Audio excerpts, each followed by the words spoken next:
What is up, guys? My name is Austin. This is Motowasi, and today we're going to talk about how you can live on only $1,000 per month. It's going to happen. Well,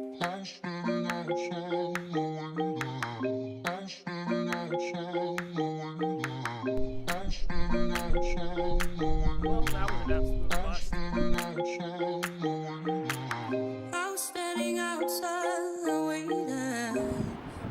There we go, that looks better. You were always taking time, baby, playing it through.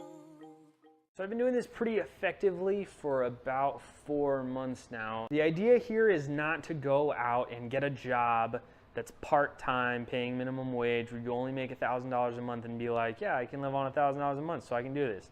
That's not gonna cut it. What you need to do is have a job that pays you $2,000 to $3,000 per month. Guys, that's only like 13 bucks an hour for the $2,000 a month mark. If you get to that point, then you can save $1,000 a month, which gets you to the end of the year at 12 grand. That's a lot of money to work with to help you bump up from that low tax bracket up into the next one. So there's three main things that we want to look at when we're talking about decreasing our spending. And the big one is going to be your housing. The next one is going to be your transportation costs. The third one's going to be your food. So if we can look at all three of these areas as a young person, you've got a job, but you're struggling to save money because you just don't make that much, this video is for you. So the three things that we want to hit on: housing, number one. If you live in an expensive apartment, like $800, $900 a month or something like that, you got to get out, guys. You don't need to live at that rate, especially if you're making, not very much money. You got to get out of that expensive apartment. You got to find a good place to rent for much cheaper. My rent right now is $420 a month. I have a house share thing going on with a roommate.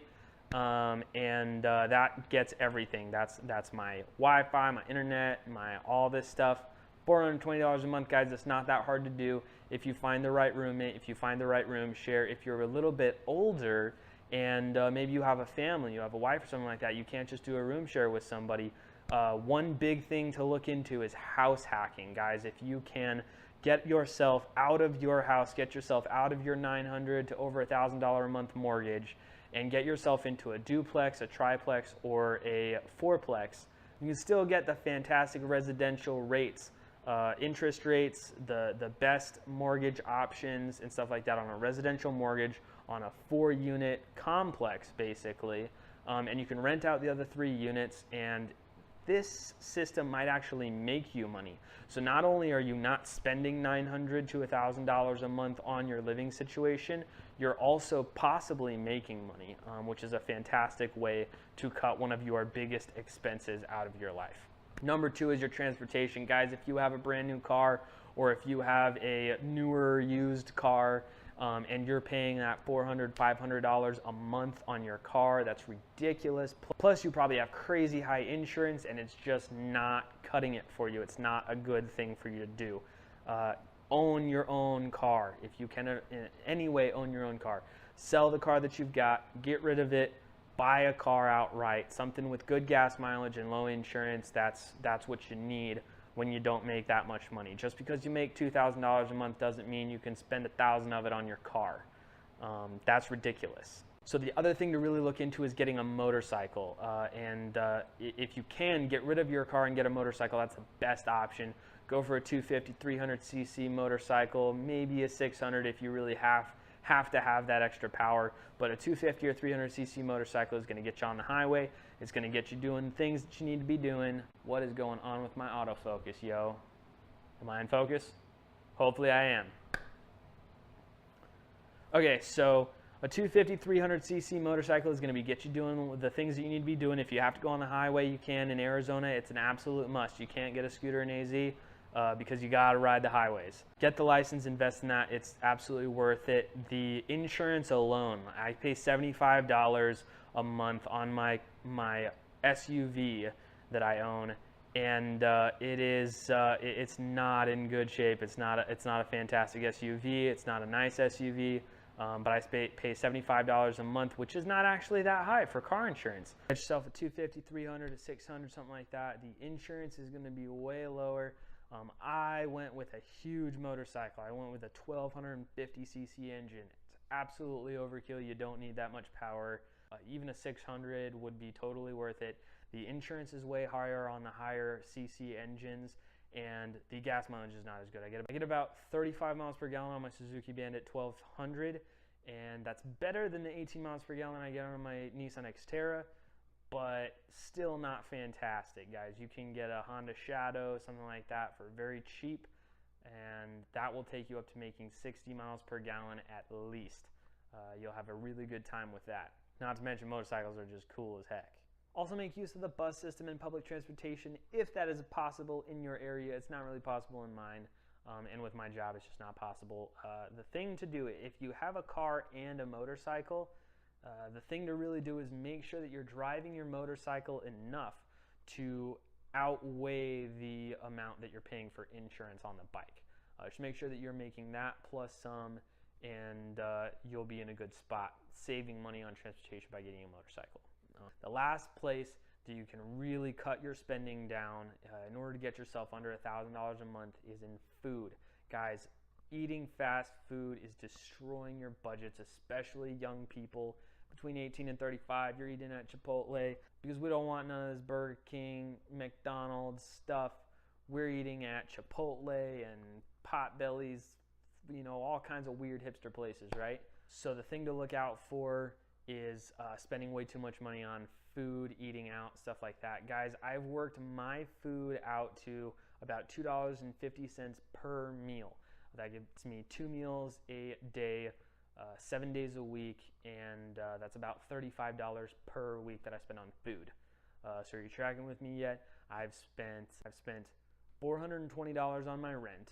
I've spent practically nothing on owning my vehicles other than $75 a month for my car insurance, $45 a month for my motorcycle insurance. I'm getting about 18 miles of the gallon on my Xterra, 35 on my Suzuki Bandit 1200. That is one place where I could save tons of money. If I could get rid of my Xterra, save that $75, if I could ride only motorcycles, or if I could get rid of that motorcycle and get one that's more fuel efficient and has better insurance rates, like a 600cc where I can get maybe $20 for insurance and I can get 50 miles of the gallon or 60 miles of the gallon, that would be a big place where I could even save more than I have been. The last place is food, and I go $2.50 per meal, 2 meals a day, 7 days a week. That's $35 per week. And that comes out to, I don't know how much per month, but it's not very much. I think all of my expenses total up to about $820 per month after you include Netflix. There's the other thing, guys. If you've got cable TV or if you've got, you know, some of these silly extra things, that's ridiculous, guys. Get Netflix. Cable TV is like $60, $80. Netflix is $10. If you've got both, you're really crazy because you don't need both. There's plenty of content on YouTube for free if you have an internet connection. I don't pay for my internet because I got a wicked awesome house share plan, so I don't even have to pay for YouTube stuff. Also, other cool stuff about house share is this camera, not mine. It belongs to my roommate, and I get to use it for my YouTube channels. I probably need to get my own camera here pretty soon because I'm starting to use his camera more than anything else. Guys, those are the 3 ways that I've been saving money and living for under $1,000 a month. I think my total comes up to about $820 per month that I've been spending, and I've been trying to save about $100 a month on top of that. And then anything you save above that is all savings, but you can also put that towards cameras for YouTube or business adventures where you think you might actually be making money off of the money that you've saved. So guys, that is my plan. Doing a video a day is definitely super difficult. I was so tired and I couldn't even do it in the studio room because it's too hot in there and we've only got the AC running in here.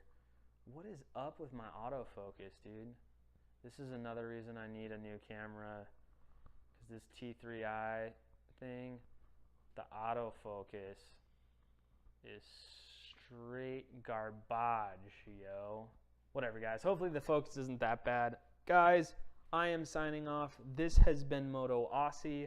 If you guys enjoy the topics, if you enjoy what I'm talking about, please send me new topics because I'm going to try to be doing videos every day. Where is my autofocus going, yo? I'm going to be trying to do new videos every single day. Guys, if you like this video, if you like my topics, please send me more topics in the comments. Send me a message. Go to my Instagram, check that out. It's all good stuff. And I will see you guys on the later.